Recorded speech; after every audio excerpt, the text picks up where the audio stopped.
So first of all, if you look at this chart, this is looking at fertility rates across the region.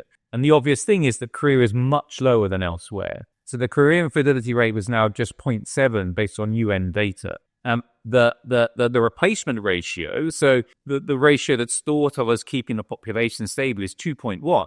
So Korea is much lower than that. It's also lower than Japan. It's lower than China. Like, it's really kind of stands out in the region as being something of an exception, even in a region where fertility rates, are generally falling. The other thing, again, is from the BOK and their research on this, and they argue that 70% of the change in the population over the course of the next 50 years or so can be explained by changes in fertility. Only 30% is due to longevity. And so when you think about demographics in the region, demographics in Korea, it's not really precise to say that the population is aging. The real dynamic that's happening is this fall in fertility. And I know it's sort of a bit of a pedantic point that maybe, people want to, you still end up with the situation where the proportion of people aged over 65 rises.